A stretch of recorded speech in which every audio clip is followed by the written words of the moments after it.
This is IMT News.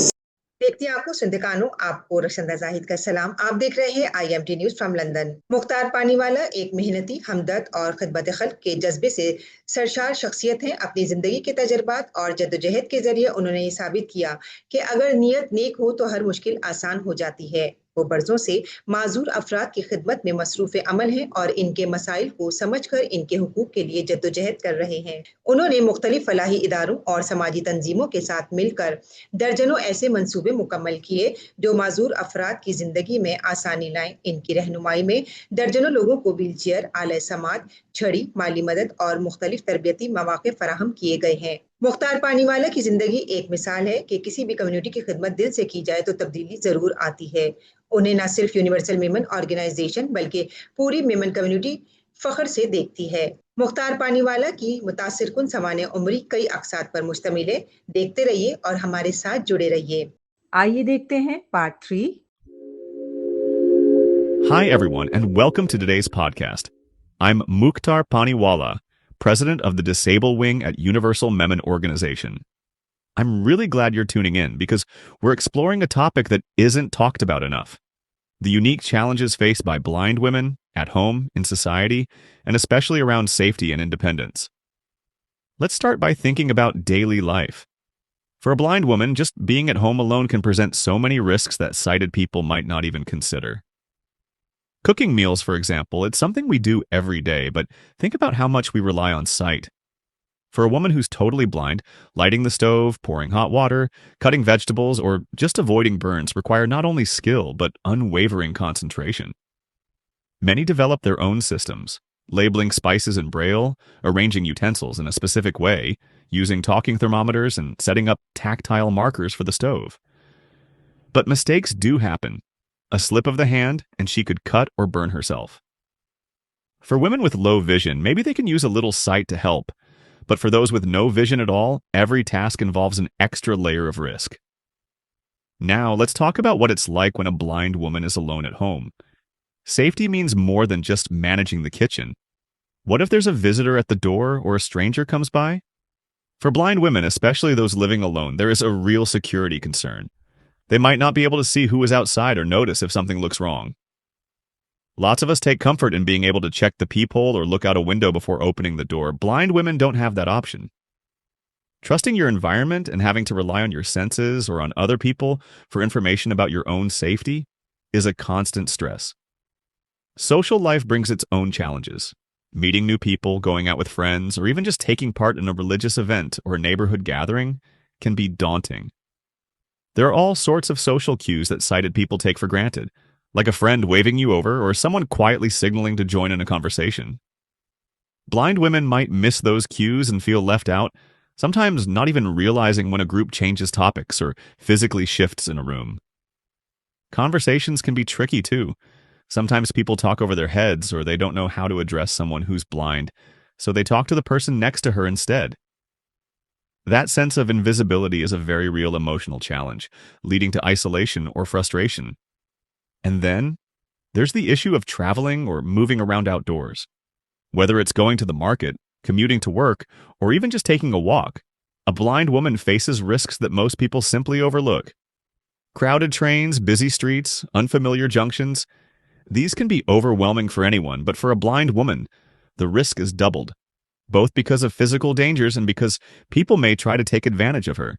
There's always that uncertainty. Will the auto driver cheat me? Is there someone following me? Am I safe in this environment? Crossing the road safely is already tough with impaired vision, but add the challenge of unwanted attention or harassment, and suddenly a basic outing can feel like running an obstacle course. Family life can also be complicated for blind women. In many cultures, including ours, there's an expectation that women take care of the home, cooking, cleaning, caring for kids. For a blind woman, just managing daily chores is a real accomplishment. But if her family doesn't understand what she's going through, they might blame her for not being as efficient or missing small things. If a woman is married, sometimes her in-laws or even her husband might think she's not capable just because she can't see. I've met women who've had to prove themselves over and over, showing that, yes, they can cook, clean, help with homework, even manage the household finances, sometimes better than those with perfect sight. Now let's get real for a second about marriage and personal life. It's hard enough navigating this world with blindness, but for women, getting married can bring a whole new set of questions and worries. Who will want to marry a blind woman? That's a question people often ask, sometimes out loud. There's a painful stereotype that blind women will always be dependent, or that they can't raise a family, keep a home, or participate in married life. But the truth is, I've seen so many blind women not just get married, but become strong, central figures in their families. A good marriage is about love, trust, and understanding.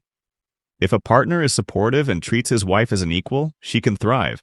But if there's distrust, pity, or misunderstanding, it can be a real emotional burden.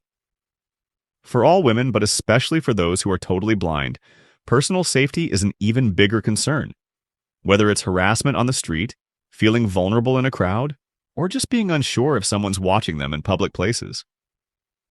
Women with low vision might be able to read a person's body language or notice if they're being watched, but those with no vision at all can't rely on those cues.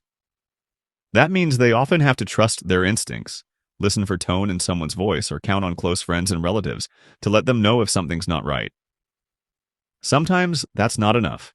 Even in settings like shopping, blind women face unique issues.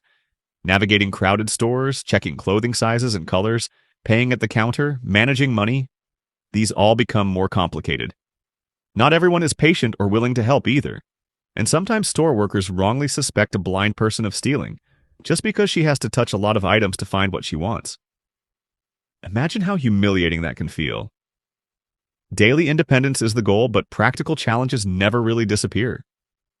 Yes, technology helps. There are talking clocks, screen readers, apps that describe photos, smart canes, and even cooking tools that beep when something's ready. But tech can only go so far.